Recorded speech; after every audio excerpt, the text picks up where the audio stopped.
Good morning friends. నేను మీ కిరణ్.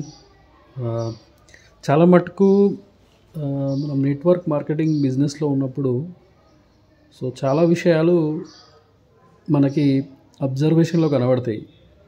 అందులో ఒక మెయిన్ విషయం ఏంటిదంటే, చాలామంది మనం ఏదైతే చూపిస్తామో బిజినెస్ కోసమని ప్లాన్ ప్రజెంటేషన్ చూపిస్తామో అప్పుడు ఏమవుతుందంటే చాలామందికి కూడా ఎగ్జైట్మెంట్ వస్తుంది. కానీ నెక్స్ట్ జాయిన్ అయిన తర్వాత పర్చేజ్ చేయడానికి కానీ వర్క్ చేయడానికి కానీ వాళ్ళు సుముఖంగా ఉండరు. వాళ్ళు ఏంటంటే దాట వేస్తుంటారు, రేపు ఎల్లుండి అని ఇట్లా దాట వేస్తుంటారు. మనం ఇది గమనిస్తుంటాం. అయితే ఇక్కడ జరిగేది ఏంటిది, అసలు మనం ఎందుకోసం ఇట్లా జరుగుతుంది అని ఆలోచిస్తే ఒక ముఖ్య విషయం ఉంది ఇందులో. మనం ఎప్పుడైతే ప్రాస్పెక్ట్ చేస్తున్నామో ఆ టైంలో వాళ్ళతో కనెక్ట్ కాకపోతే, ప్లాన్ ప్రజెంటేషన్ బాగుంది బట్ కరెక్ట్ కాకపోతే ఈ విషయాలన్నీ జరుగుతాయి.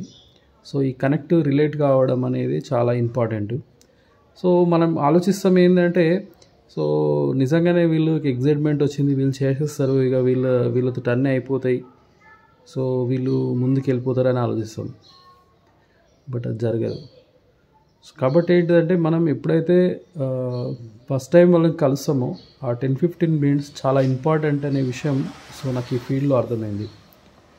ఆ టైంలో వాళ్ళని మనం ప్రాస్పెక్ట్ చేసే పద్ధతిలో వాళ్ళని మనం ఆ టైం చాలా ఇంపార్టెంట్ కాబట్టి డిస్టర్బెన్స్ లేకుండా వాళ్ళని కలుస్తున్న టైంలోనే వాళ్ళ విషయాలు మొత్తం మనం మాట్లాడడం, వాళ్ళతోటి ప్రశ్నించడం, నెమ్మదిగా వాళ్ళతోటి విషయాన్ని కనుక్కోవడం.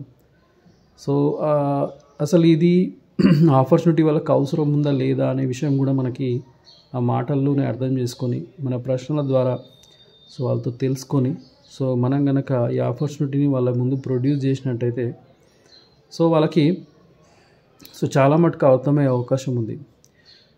మీరు ఎందుకు వచ్చినారు ఈ బిజినెస్లోకి అసలు అనేది కూడా మీరు ఒకసారి ఆలోచించండి. అసలు మీకు నిజంగానే టైం ఉందా ఈ పని చేయడానికి? ఇక్కడ తొందరగా డబ్బులు వస్తాయని వచ్చిండ్రా? డబ్బులు ఎంతవరకు ఇక్కడ సంపాదించవచ్చని మీకు అర్థమైంది? ఒకవేళ ఇక్కడ పని చేస్తే నేను ఎప్పటి వరకు సక్సెస్ అవుతాను మీకు అనిపిస్తుంది? ఏమనిపించింది అసలు మీరు ఈ బిజినెస్లోకి వచ్చేటప్పుడు, ఇది చూసినప్పుడు, మీకు దీని గురించి అర్థమైనప్పుడు, చెప్పినప్పుడు మీకు ఏమనిపించింది? ఈ విషయం కనుక మీరు ఆలోచించి ఈ విషయం కనుక చర్చిస్తే సింపుల్గా ఎదుటి వ్యక్తి ప్రాస్పెక్టర్ అనేది మీతో కలిసి పనిచేయడానికి వచ్చే అవకాశం ఉంది. కానీ చాలా మటుకు ఏం జరుగుతుందంటే, మనం ఈ విషయాలు ఆలోచించాం. కేవలం ఆ వ్యక్తి జాయినింగ్ కావాలి, ఆ వ్యక్తి పర్చేస్ చేయాలి, కొంతమందిని పరిచయం చేయాలని మాత్రమే ఆలోచిస్తూ ఉంటాం. దానివల్ల చాలా ఇబ్బందులు వస్తాయి. సింపుల్, ఒకవేళ ఒక వ్యక్తి మొక్కుకున్నాడు అనుకోండి, తిరుపతి వెళ్దామని మొక్కుకున్నాడు, కరెక్ట్ పలానా డేట్ రోజే పోవాలి, ఆ రోజే నేను దర్శనం చేసుకోవాలని మొక్కుకున్నాడు అనుకోండి. సపోజ్ బయలుదేరిండు, ఆ రోజు ట్రైన్స్ లేవు కానీ బస్సుకు బయలుదేరిండు. బస్సు కొంచెం ఒక 400 కిలోమీటర్లు పోయిన తర్వాత బస్సు పంచర్ అయింది. అక్కడి నుంచి వెళ్ళడానికి అవకాశం లేదనుకోండి, ఏం చేస్తాడు?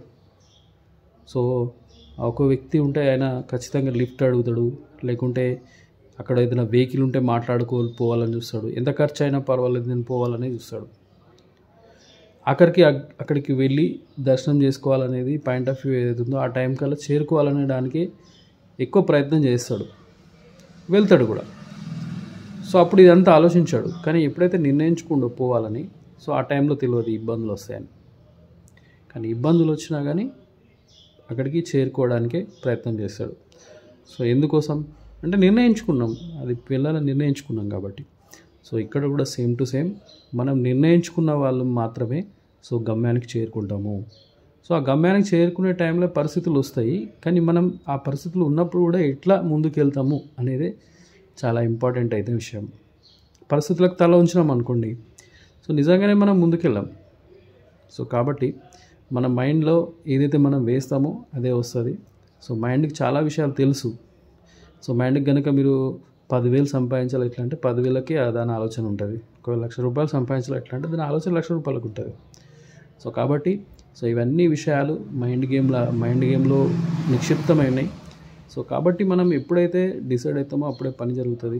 సో వేరే ఇతరులు కూడా మనతో కలవడానికి కూడా ఎప్పుడు ఇంట్రెస్ట్ చూపిస్తారంటే, సో మనం ఎక్కువ వర్క్ చేస్తున్నప్పుడు మాత్రమే వాళ్ళు చూపిస్తారు. సో ఇది మనకు నెట్వర్క్ మార్కెటింగ్లో చాలా ఇంపార్టెంట్. సో మళ్ళీ కొన్ని విషయాలు మనం చర్చిద్దాం. So thank you.